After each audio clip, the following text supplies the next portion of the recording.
Guys, welcome to my YouTube channel. जैसा कि आप देख रहे हैं, मैं आज आपको पढ़ाने जा रहा हूँ सप्ताह की साझेदारी क्लास 10th। मैं इसकी फर्स्ट वीडियो पहले ही अपलोड कर चुका हूँ। अब मैं इसकी सेकंड वीडियो बनाने जा रहा हूँ। और देखिए, मैं आपको बताऊंगा इसमें कि बेल्जियम और श्रीलंका ने कौन सा मॉडल अपनाया कि बेल्जियम में गृह युद्ध की स्थिति को रोक लिया गया और श्रीलंका में ऐसा नहीं हुआ, इसका उल्टा हुआ, वहां पे गृह युद्ध की स्थिति हो गई।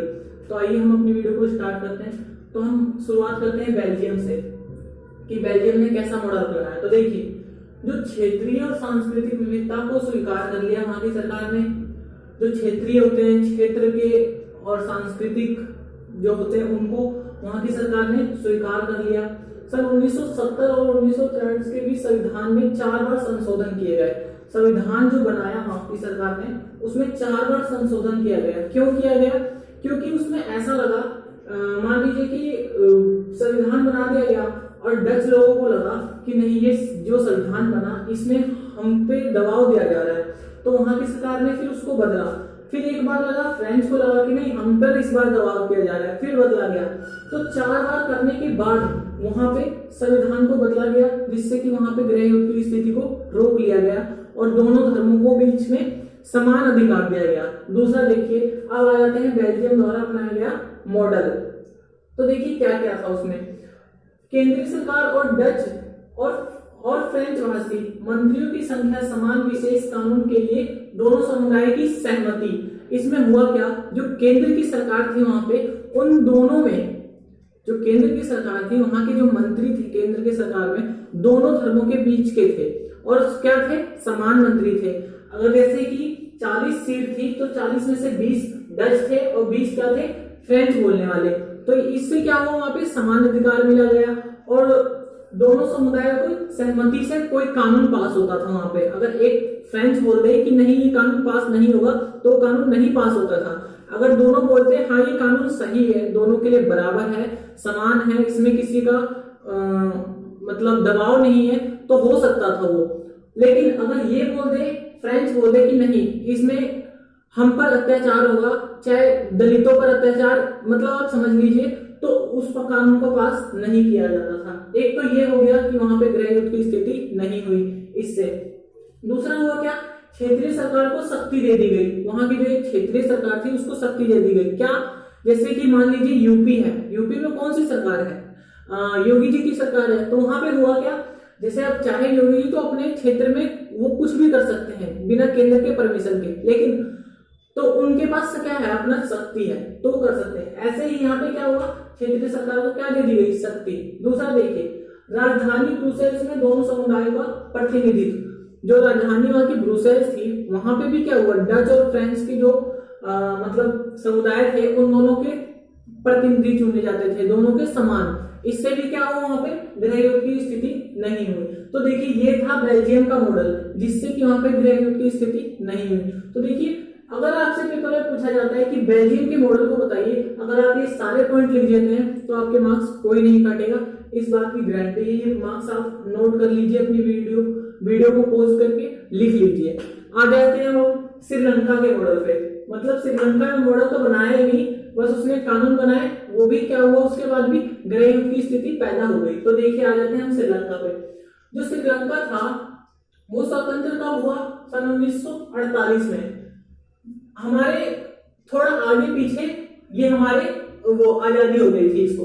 फिर देखिए, सिहली दबाव, मतलब जो सिहली लोग थे वहां पे, उनको क्या होता था, दबाव करते थे। किन पे? तमिलों पर।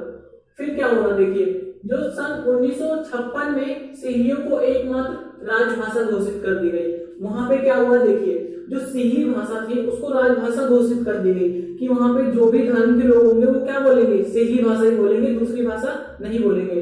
तो इसलिए वहां पे क्या होगी, वो सिहली राजभाषा घोषित कर दी गई। दूसरा देखिए, जो सरकारी नौकरी में सिहलियों को प्राथमिकता, जैसे कि नौकरी निकली तो उसमें सिहली फॉर्म भरेंगे, पहले फॉर्म भरने के बाद पूरी सिहली की भर्ती हो जाएगी। अगर उसके बाद कोई सीट बचती है तो उसमें क्या होगा, तमिलों को अधिकार मिलेगा, नहीं तो नहीं। तो इसमें क्या हुआ, एक तो ये प्राथमिकता दे दी गई सिहलियों को। दूसरी देखिए, फिर यहाँ पे क्या होगा, जब ये प्राथमिकता दे दी गई तो तमिलों में गुस्सा उत्पन्न होने लग गया।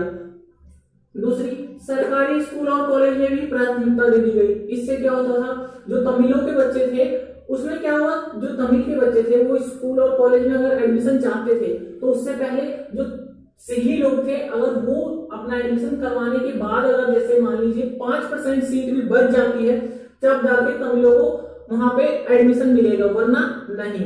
तो इससे और क्या हुआ, तमिल बोलने लगे कि हमारे बच्चे कैसे पढ़ेंगे, वो तो अनपढ़ रहेंगे। तो इससे और ज्यादा गुस्सा उत्पन्न होने लग गया उनमें। फिर देखिए एक जो वहां पे हुआ उससे भी ज्यादा बढ़कर एक क्या हो गया, बौद्ध धर्म को संरक्षण और बढ़ावा देने लग गए। जो वहां पे बौद्ध धर्म था वहां पे उसके मंदिर बनाने लग गए, उसको बढ़ावा देने लग गए। और जो तमिलों के मंदिर थे मस्जिद थे, इनको क्या करने लग गए, वो तुड़वाने लग गए। तो इससे क्या हुआ, वहां पे तो आग बबूला होने लग गए, तमिल सारे इकट्ठा होने लग गए, चर्चा होने लग गई कि अब हम पर तो बहुत अच्छा अत्याचार होने लग गया है। फिर इसके लिए क्या करा, सारे तमिल नाराज हो गए। तमिल नाराज होने के बाद फिर उन तमिलों ने अपनी खुद की पार्टी बनाई।